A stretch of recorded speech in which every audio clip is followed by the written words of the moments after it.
recreated this look very much inspired by Rihanna'S this look, which is created by obviously my very favorite Patrick Ta. So I recreated this look, and to see how I created this look, let's roll into the main content. And I will not give you any introduction of my model because it's not important.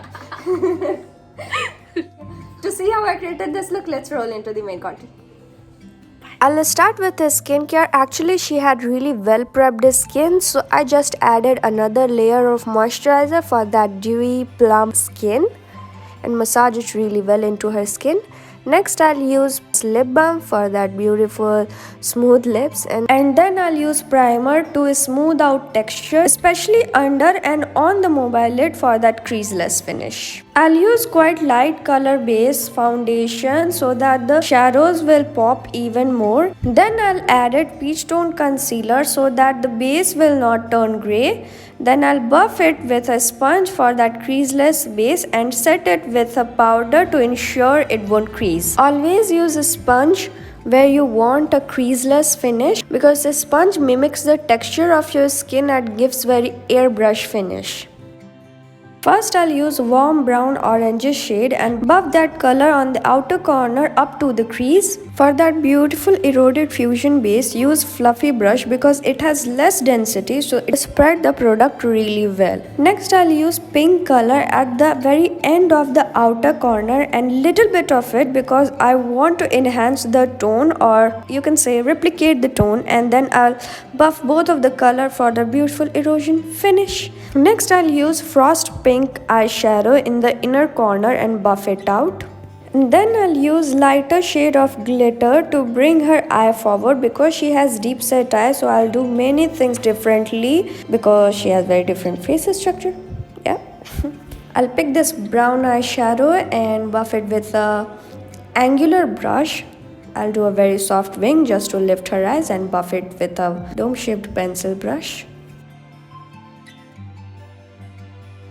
I'll use this micellar water in a cotton swab and remove the fallout from the shadows. First, I'll use a peach color corrector, and it has a very thin consistency, and I am going to load up the foundation and concealer and everything on her face, so it's important to keep one thing or another very light in texture. Then I'll use a sponge to buff the concealer. Of course, you know, if you want the creaseless base, you should use sponge. Then I'll use a medium coverage foundation because I'm going to cover her skin with a quite thick concealer. This foundation will work wonder as a base. I'm keeping the brush strokes very light and feathery because I don't want to disrupt what I put underneath the base.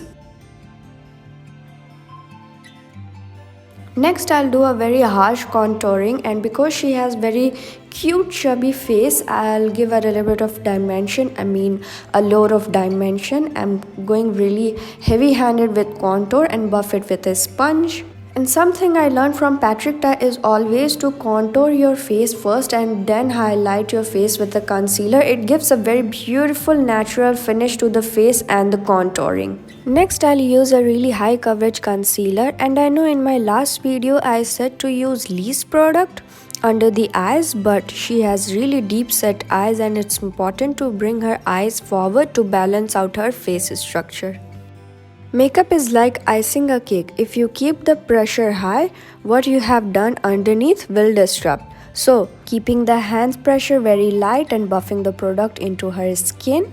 Repeat after me, blend, blend, blend. Blend is your friend. Next, I'll use liquid highlighter for that sheen and the glow from underneath. Keeping the pressure light and buffing the product into her skin. I'll bake under her eyes to ensure concealer won't crease, and then I'll powder very few areas because I love the glow and the sheen she has and I don't want to erase that. You'll see I'll follow a lot of Patrick's trick. So I'll use blush as Patrick does. He loves to use loads of blush and did on Rihanna doing the same, and it actually looked so freaking beautiful. You will see at the very end. I'll bronze her skin and following the Patrick's trick, buff the bronzer into the socket to connect the whole look together. Again following the Patrick's trick, to use the blush what I have used both of the color and buff the color into the crease to connect the whole look together obviously. I'll highlight her face to bring the features forward. Onto the chin, cheekbones, another cheekbone, brow bone, another brow bone, inner corner, and then another inner corner. Outlining her lips with a smudge proof red lipstick, and I'll fill it in with a deep pink color, and you'll see how beautiful the gradient will look. Next, I'll buff the shadows underneath the lower lashes and keeping it really tight and intact so that her deep set features will not look enhanced. I'll curl her lashes and put a load of mascara, and because she has very little bit of lashes, I'll put fake lashes. And that's it for the look. I hope you all find it helpful. See you all in my next video, and thanks for watching.